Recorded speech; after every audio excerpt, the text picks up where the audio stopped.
Balkisi ni story ambayo nakwenda kukuletea leo hii, ikiwa imeandikwa na mwandishi wa vitabu vya story za Kiswahili. Huyu si mwingine bali ni Nyemo Chilongane, na mimi ni storyteller wako Rinyo wa Rinyo Simulizi TV na Rinyo Update TV. Shirika la kijasusi la CIA, Central Intelligence Agency, kutoka nchi ya Marekani lilikuwa na taarifa lukuki kuhusu wauza madawa ya kulevya waliokuwa wakifanya biashara ndani ya nchi hiyo. Madawa mengi ya kulevya yalikuwa yakitoka nchini Mexico, Colombia na mengine huko Pakistani kwa kutumia meli na ndege maalum. Kulikuwa na kazi kubwa ya kuzuia madawa hayo ya kulevya kwa sababu ilikuwa ni biashara iliyohusisha mpaka viongozi mbalimbali wa serikali na hata baadhi ya wakuu kutoka polisi.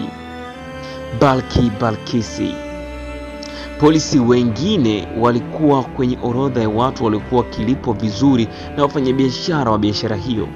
Kila mwezi waliingiza pesa nzuri kiasi cha kuifanya kuwa kazi ngumu sana kuiteketeza kabisa biashara hiyo ambayo iliendelea kushamiri kila siku. Kitengo cha kupambana na madawa ya kulevya DEA, yani Drug Enforcement Administration, kilikuwa na kazi kubwa na ngumu ya kufanya kwa sababu mara nyingi polisi wake walikuwa wakiuawa kinyama mara baada ya wafanyabiashara hao haramu kuwagundua walikuwa kitokea kwenye kitengo hicho.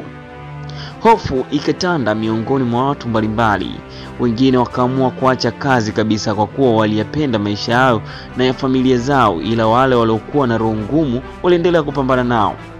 Baada ya kupita miaka mingi na serikali kuona kabisa ilikuwa ikienda kushindwa, ndipo rais wa Marekani miaka hiyo Bill Clinton akataka kuonana na mkuu wa DEA, Commander Christopher Penshey, kwa lengo la kupanga mikakati imara ya kupambana na watu hao. Mwanaume huyu akaelekea ikulu na kukaa meza moja na rais, lakini pia kulikuwa na mkurugenzi kutoka CIA Bwana Gordon Potts ambaye naye alipigia simu na rais na kuambiwa alitakiwa kuwa mahali hapo. Watatu hao wakakutana na kuzungumza na jambo pekee ambalo aliambiwa Potts ni kuunda kitengo maalum kwa ajili ya kupambana na uuzaji hao haramu mahali popote walipo.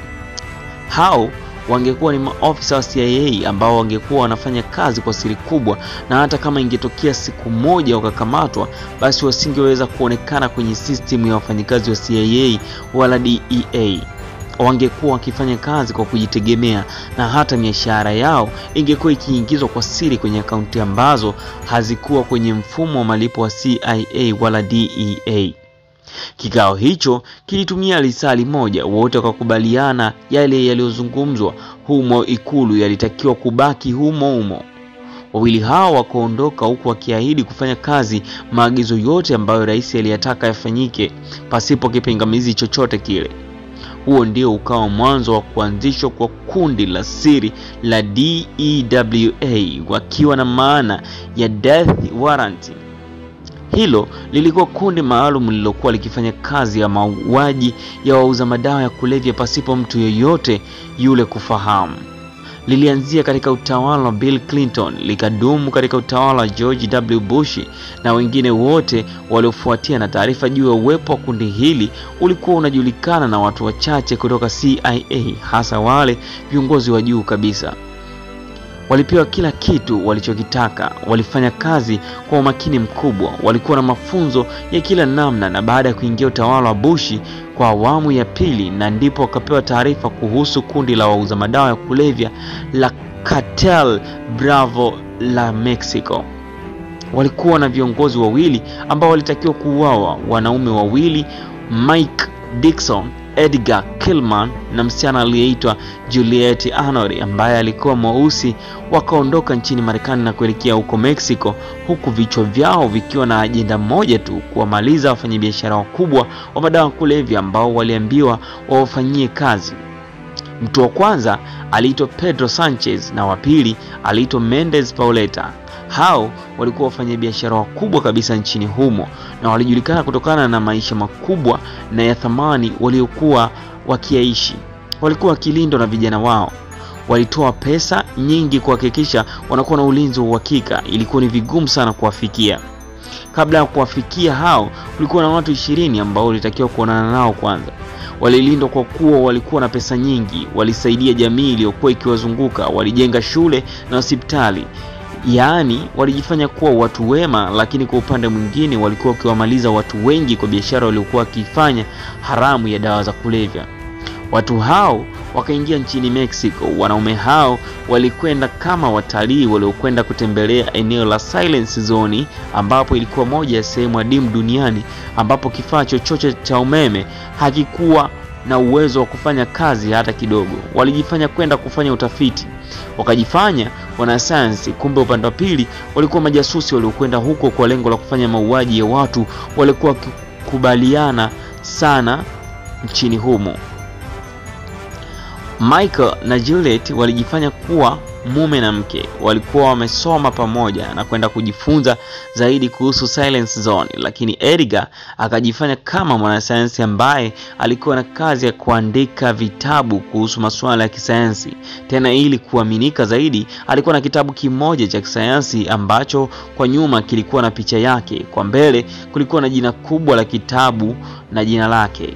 Katika hoteli aliyofikia alijitambulisha kama mwandishi, tena ili kuwavutia zaidi watu na asigundulike kama alikuwa jasusi maalum aliyeingia nchini humo kwa kazi maalum. Akawapa wahudumu kitabu chake kimoja, wakasoma jina la kitabu hicho kiliandikwa On Growth and Form. Aliamua kuchukua jina hilo la kitabu cha mwandishi Derek Wenthon Thompson kwa kuwa aliamini hakuna watu ambao si wanasayansi wanaopenda kusoma vitabu vya kisayansi. Na hata wahudumu hao walipokiangalia, hata kukifungua na kukisoma kidogo, hawakufanya hivyo, wakamrudishia. I really wish to read it but I'm kinda busy. Ninatamani kweli kukisoma ila najiona kuwa busy kidogo, alisema mhudumu mmoja. I will make sure you get one copy. Nitahakikisha unapata nakala moja, alimwambia. Thank you, nashukuru. Hakutaka kubaki mahali hapo, akachukua funguo na kuelekea ndani ya chumba alichochukua ambacho tayari alikiwekea order tangu alipokuwa Marekani. Alipoingia ndani ya chumba hicho, naye Mike Dixon akafika mahali hapo akiwa na Juliet. Walikuwa wameshikana mikono huku kila mmoja akionekana kuwa na furaha tele. Kwa kuangalia mara moja tu ilitosha kusema wawili hao walikuwa mke na mume. Walishikana na wakati mwingine kubusiana kama njiwa. Chumba chenu kipo tayari, alisema mhudumu huku akiwaangalia. Tunashukuru sana, alisema Mike. Akachukua ufunguo, akamshika mkono Juliet na kuanza kuondoka. Alipofika umbali fulani, akamwachia kidogo Juliet, akamrudia mhudumu. Kuna sehemu naweza kupata maua kwa ajili ya mke wangu? Aliuliza huku akimwangalia. Ndio. Wanauzaje? $15. Nitakuja unielekeze. Shika hii kwanza, alimwambia, alafu akatoa $100 na kumpa. Nashukuru. Aliipokea na kuichikichia kwenye suruali yake ya jinsi. Mike aliamua kufanya hivyo kama njia mojawapo ya kuweka ushirikiano mzuri baina yake na msichana huyo kwa matumizi ya baadaye watakapoanza mitikasi yao. Hii inakuwa ni mwishoni kabisa mwa simulizi hii, lakini usisahau kusubscribe katika YouTube channel yetu Rinyo Sports TV kwa ajili ya kuendelea kupata simulizi hii kwa undani. Ni sehemu hii ndio tumetamatisha, lakini itakuwa na mwendelezo. Mzigo unaitwa Balkisi, mwandishi ni Nyemo Chilongani, na mimi storyteller wako ni mimi Rinyo wa Rinyo Simulizi TV na Rinyo Sports TV.